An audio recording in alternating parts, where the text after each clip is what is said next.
Okay, we are live, and we are back with another edition of the Overdue Bills Podcast. And as promised, we said we're going to have a guest on for you guys every week. As you can see, it's just me flying solo from the gang today. Got a couple guys with me from the Carolina Panthers. Want you guys to introduce yourself. I'll start with you, Rashad. Yep. So it's Rashad, one half of the Panther Nation podcast. Yeah, we lit the largest Panther presence on YouTube. So welcome, and we appreciate you having us on the show. Yeah, and I appreciate you being here. And then we'll go with our other guy. You see it, Dave.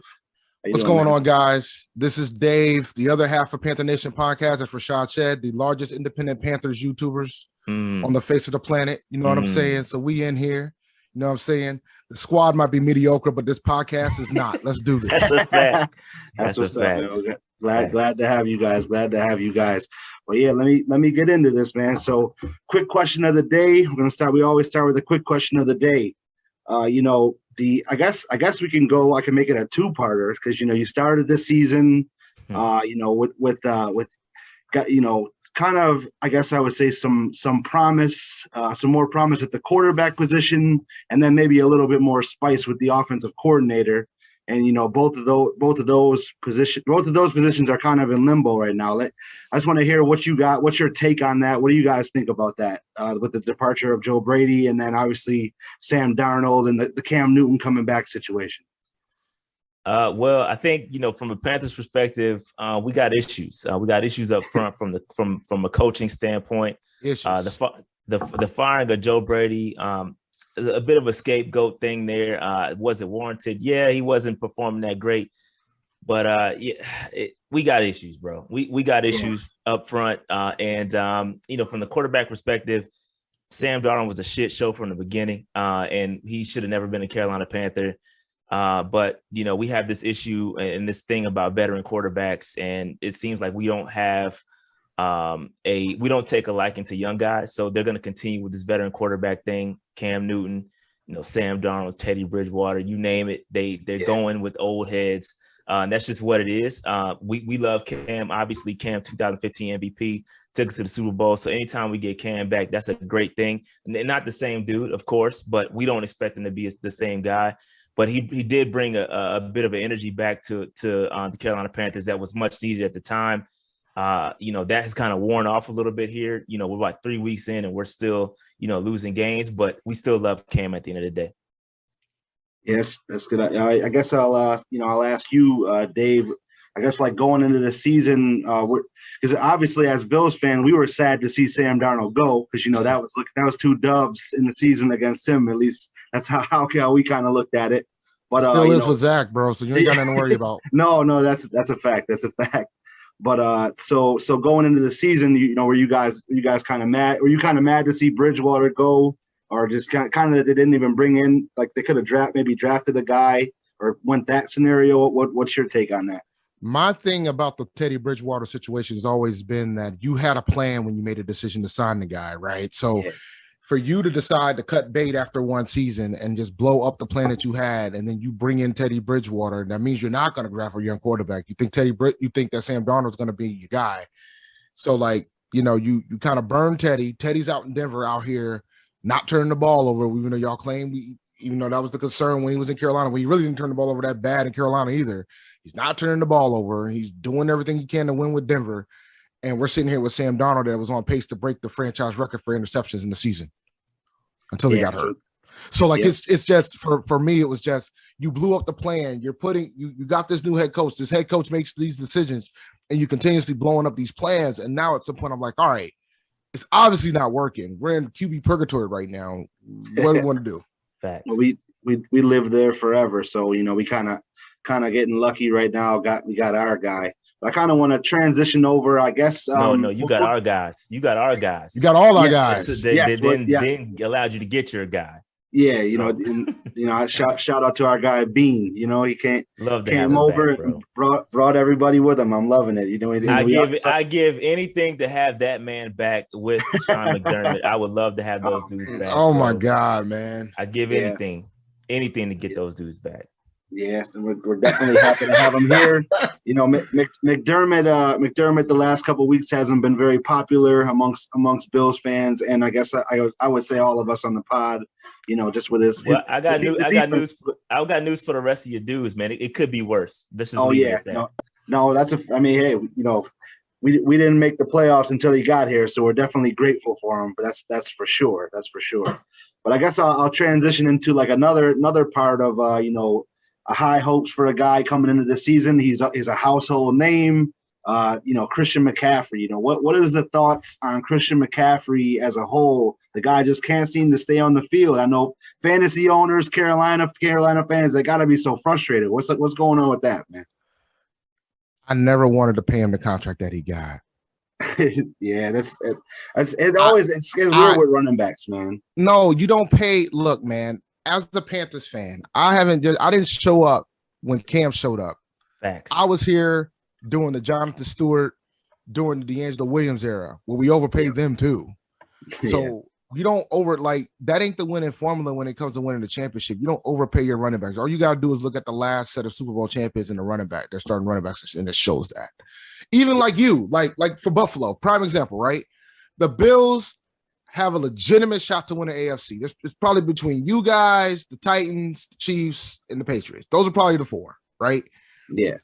The starting running backs for all four of those teams. The only one that's paid is Derrick Henry, and right now he's on the pine. Yeah. Everybody else, they're not paying that much money for their running backs. You guys ain't paying Devin Singletary and Zach Mostert money. The Chiefs ain't playing. Clyde Edwards-Helaire is on a rookie deal. Darrell Williams ain't really making that much money. And when the Chiefs won the Super Bowl, their running backs weren't making that much money. No. So from my standpoint, I thought paying Christian McCaffrey, I'm not saying he's not a great player. He is a great player. But ever since that man got his check, and I say this all the time, when you get paid, them injuries are different. Yeah. The injuries are different once them checks get bigger. And I'm not saying he's faking injuries. I'm just saying there's some things he was willing to play through, and there's some things he's not willing to play through now. Absolutely. The incentive to come back, especially, on a losing team, or, I hear you. That's definitely a tough call every time, or, it kind of seems one way or another. But, speaking of injuries, I guess we'll dive into the game here. What is the Carolina injury report looking like right now going into our game on Sunday? While Rashad looks that up, there's one thing I'm going to say about that, man. The way things are going on this week from the standpoint of COVID, I'm more worried about COVID than anything else right now, because I just saw a bunch of tickers. There's more players that just got COVID positive that might not play on Sunday. And it's like I got fantasy playoffs start this week, so you got to look at that aspect too. I got two guys that I got Jalen Waddle. He just went out today, and I got Darren Waller wasn't COVID wise. Yeah, he's out. He's out. They ruled him out anyway. It's like damn. But, so what's funny? It's funny you say that. Like in one of my leagues, the one league I make the playoffs in, they're legitimately thinking about just paying the regular season standings because they know that the playoffs was going to be a mess with COVID. For sure, so they're debating it right now whether or not they want to do that.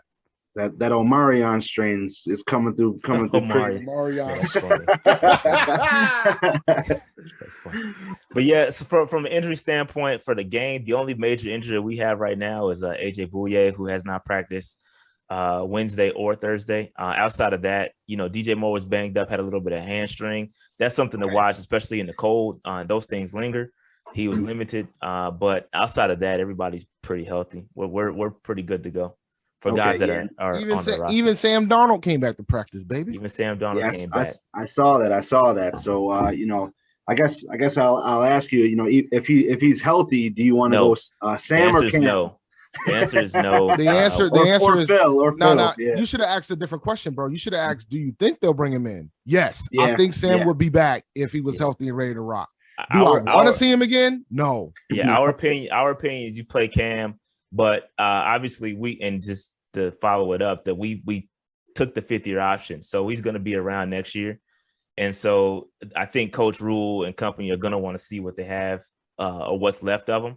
So they're probably going to play him whenever he's 100%. I think he's a few weeks away. So I think you'll see Cam and PJ, whatever. We have the stupid little two quarterback system thing going on.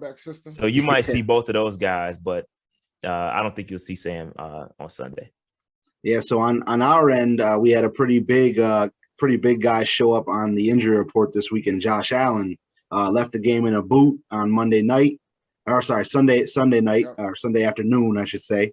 But they interviewed guys today, and he practiced today and said that he looked fine. So I don't think there's going to be any issue there. But I guess what we're really worried about, heading into this game is, you mentioned that, we're one of the teams that could win the AFC. Well, we have to win out now. We're in a position to almost kind of win out with New England's success to even make the playoffs. And that, the AFC is such a logjam that we're in a tough spot. So, going into this game, it's kind of if we don't win, the chances go from like 62% to like 8% to even make the playoffs. That's the craziness. We didn't think we'd be here in this scenario. So hopefully, the guys are going to be able to come in and play. So we're going to transition over to, some matchups here. So we got, obviously the Bills offense, they showed some life, in that second half. They showed, what we knew that they were capable of with that roster on paper. What can you guys say that Matt Rule and, the defensive staff, what do you think they're going to kind of draw up to be able to stop this Bills offense? I don't know. We're so inconsistent. We have on paper, we have a very good secondary. Yeah. Our secondary is pretty good. Stephon Gilmore he's still balling. I think he's only targeted once. So he's locking shit down. He's not the worry. Opposite side, we got CJ Henderson, a guy who struggled last week. He was benched. And so I don't know the secondary with AJ, especially with AJ Bouye going down or not practicing this week so far. I have some concerns there about the secondary. Could you pick us apart there?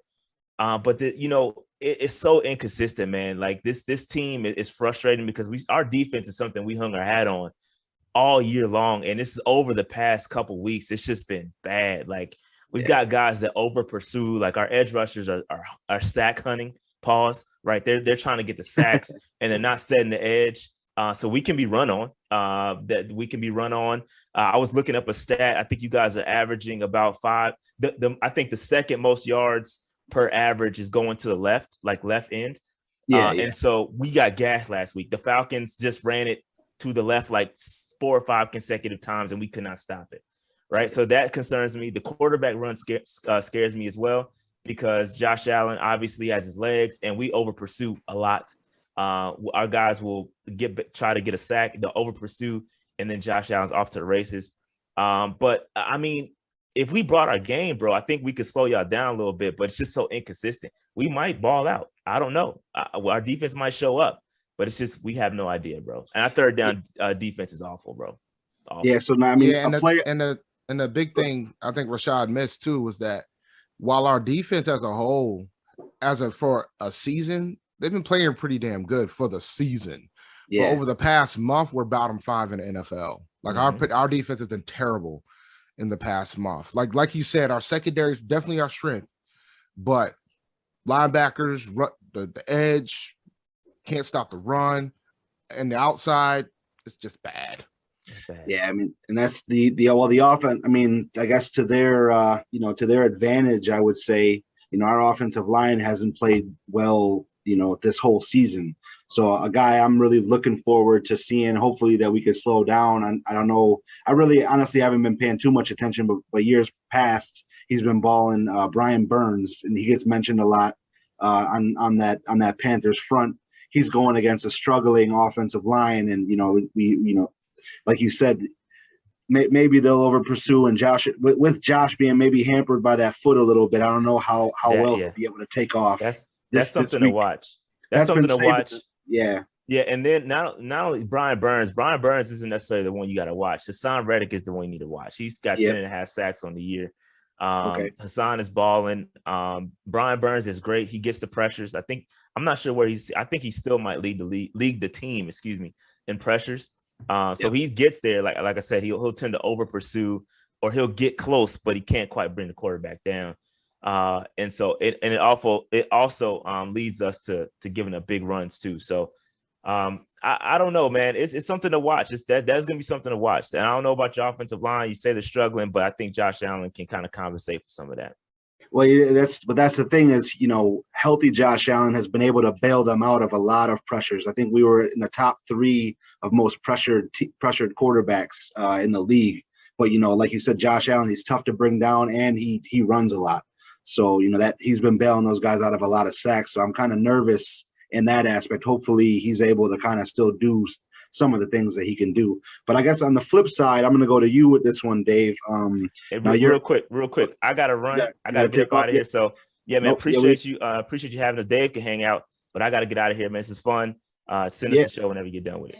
Yeah, definitely will do. Thanks for getting on, man. Right, so, Dave, I'm going to flip to you, man. So on the other side, we obviously Trey White is out. You guys have a pretty formidable receiver core. Regardless of who the quarterback is, you got some guys who could play. What would you do, or what do you think they're going to do from an offensive standpoint, going against our defense, who has been susceptible to the run the last couple weeks, and then we still have some all-pro caliber players in the secondary, but with Trey White banged up, do you think that the offense that they're going to try to just run us to death, or try to sling the ball? Well, I mean, part of the reason why the reasoning of Joe Brady's exit was because he didn't run the ball enough. But I mean, what would you expect when you bring somebody in that was a passing game coordinator, right? For sure. But either way, so I think like Matt Rule would like to run the ball more. So I'm pretty sure he's going to try to take the advantage of running the ball more with Chuba Hubbard and Amir Abdullah. I think he's going to capitalize and try to run the ball as much as possible. Until last week, we really wasn't throwing the ball down the field like that. Like, I think we've had more 15-yard passes last week than we had all season. So from that standpoint, without Tre'Davious White there, I think we might try to take a couple of shots. If they're going to do the 2 QB thing, as much as I don't agree with it, they probably will take a couple of shots with PJ. Maybe they'll take a shot or 2 with Cam. But from that standpoint, I mean, until last week, we didn't really do really good when it came to target distribution. Like, I think this last week was the first time that Robbie Anderson got more than 7 targets all season. Yeah, and I'm a big Robbie Anderson fan, and I wanted to get him when he left the Jets, but obviously he ended up in Carolina. Your coach didn't coach Temple, bro. So that's why. Yeah, that's true. That's true. Got him, and we snagged D-Doc, but we couldn't get Robbie from the Jets. Robbie, he's the kind of player that him and DJ Moore, they could take the top off of a defense for sure, and that's what I've always liked in those guys. Yeah, they just really never had the opportunity this year. I mean, between Sam Darnold not taking the chances, and then when he does take the chances, they turn the ball over, or like Cam not necessarily knowing the offense, which that's a different discussion for a different day. So I'm not buying that he doesn't know enough to do everything. That's the excuse the coaches. That's the excuse the coaching staff is using right now. I'm not buying it. I mean, you got. He wasn't going that long. Nah, he. Even then, typically you can just do a no huddle with him. He prefers to play no huddle anyway. Yep. So no, for sure. So we normally do like a little segment to where we'd have you give us a player from the Panthers that we may not know. That's not maybe a household name that we'll probably know after Sunday's game. I guess we can go with both sides of the ball. If you have a player on both sides that maybe not be a household name that we can look out for on Sunday. If you have any, if not, defensively for me, it would definitely be. I'm going to say Keith Taylor. Okay. He's been struggling a bit as of late. He was a 5th-year round draft pick last season in 2021. He's been playing at a high level. So I'm looking to see he might make some plays for you guys. Because I know CJ Henderson got benched last week. So I think Keith Taylor's going to get some love due to that. So I like Keith Taylor a lot. Another guy on the offensive side of the ball. Oh, good God.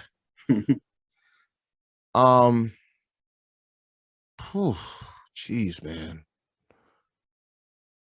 I know the fan base is gonna hate me, but I'll say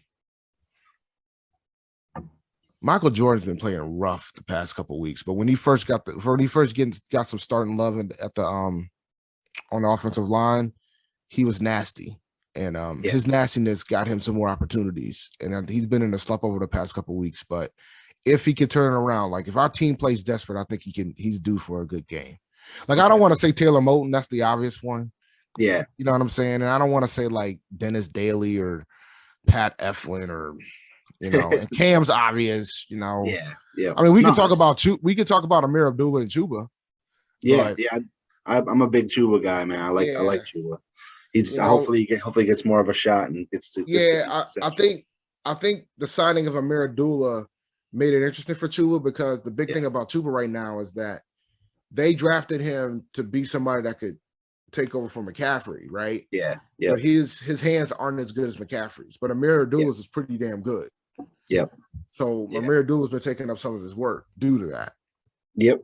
All right. So definitely we'll be looking out for those guys in this matchup this upcoming weekend. Now we're going to transition into our expectation versus reality segment. I don't know if you partake in the fan duel, the gambling stuff, but we look at some player props and we kind of say if it's an expectation, if you think it's going to go over or going to go under. What's your expectation of those? So I guess we'll start with your guys.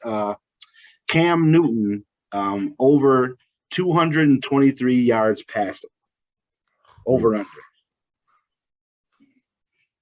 Oh boy. Under. Under? Okay. Yeah, because it's funny. Like, I had one of the sponsorship for PNP is Underdog Fantasy. Okay. And typically Cam would be a total between rushing and passing. Okay. It was in the 200s last week. And I would have said, when you said passing yards, that's why I said under.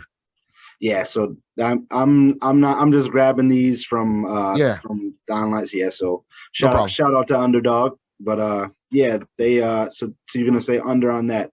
So I guess we'll switch over to the receiver core. DJ Moore over 64.5 yards receiving. I think he can get over that. I think he can get over that. Okay. Especially with Jadarius Wright being out. Yeah, we got the young boys and Dane Jackson and Levi, but I think Micah Hyde. Yeah. I'm gonna say over 2 because he has that ability to catch a 40-yard, 50-yard catch. He seems like he does that every week in and week out. He'll catch at least 1 or 2 of those, or catch a screen and break one because he's got the speed. But I think one thing that's been consistent about our passing game overall is that DJ Moore has been able to get the target share. DJ Moore has gotten a lot of opportunities. He hasn't capitalized on all of them all the time, but he has gotten the opportunities. Like, he's other than McCaffrey when he plays, nobody's getting more targets than DJ Moore. That's All right. Well, that's good to know. So I guess we'll flip over to our side. Josh Allen over 286 passing yards. Over. Okay. It's just I'm gonna say over 2 just because we gotta come out. We haven't been really successful running the ball. It's not the weather's supposed to be cold, but it's supposed to be clear on Sunday, so I think he's gonna be able to air it out a little bit. Mm-hmm. Now we'll go with one of the running backs, Devin Singletary, over 55.5 rushing yards. Over. The only problem I have, right, because you guys got him, and y'all got Zach Moss still playing. Is he healthy? So he's healthy, but he's been a healthy scratch the past couple of weeks because that means it's Matt Breida. It's Matt Breida. Yes. Yep. So that's the concern I have, right? Like, I think Singletary should be able to get over 55 yards, but the threat is Breida at that point. Yeah. Well, I'm gonna go with under just because Josh Allen does take a lot. Like we didn't run the ball at all in the whole first half until that fake punt was our first running play of the game, and that was almost in the third quarter last week. So that just for that fact, I don't think he's gonna go over. I don't think he's been averaging about 9-10 carries, so he has to run the ball. He has to get a couple of chunk plays to do that. But here's the thing, man. If Buffalo makes a decision that they want to run the ball, and they run the edges and not try to go inside, he'll easily get 55 yards. He'll break a 20-yarder easily. He'll break one or two of them if he goes on the edge. Yeah, and that's what I think they're probably going to end up doing in the run game, because we were successful with that in the second half against Tampa. You know, guys like JPP and Shaq Barrett, they were kind of over pursuing on the edge, and we were running those off tackles. We were getting 10, 12 a clip where Josh was pulling it down and taking off. So it sounds like, your guys are doing the same kind of thing. Like I said, I haven't really watched much Carolina this season, but we over pursue a lot. Like I could probably count how many sacks Brian Burns and Hassan Reddick should have, and Hassan's got double-digit sacks right now, but he could have had more. But Brian Burns definitely should be double-digit right now. They over pursue, and that over pursue kills you in the run game.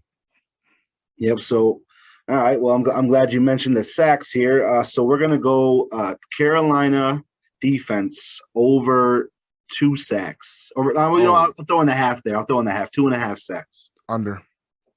Okay. Yeah, we've been averaging about 2, giving up about 2. So I'm gonna go with under 2. Over pursues, man. We don't get to we'll get a lot of hurries. We'll get a lot of hits. Yeah. Sacks have been a challenge.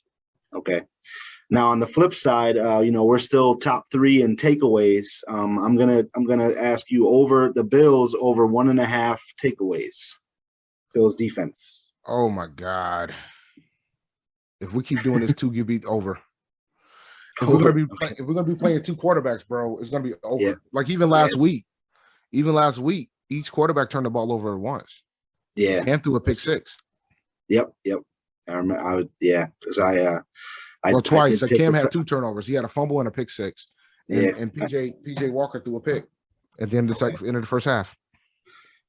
Yeah. So I'm gonna also piggyback the over. I think they're gonna try to get after Cam this week, make him make some mistakes, and get back to our. Like I said, this is a every game from here on out for us is a must win now.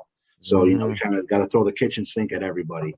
But with that being said, we're gonna get to our final portion, the game prediction.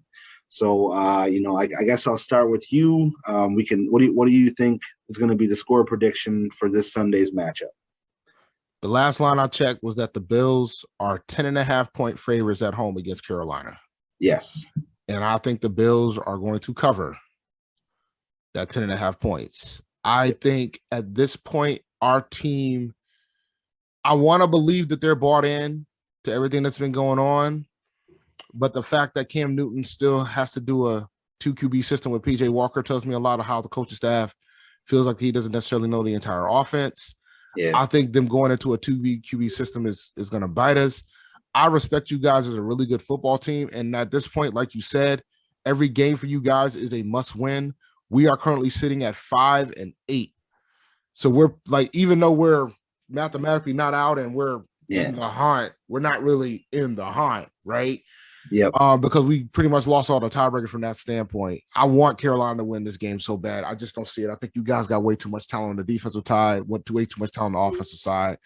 So I'm going to give a final score of 31-17 Buffalo.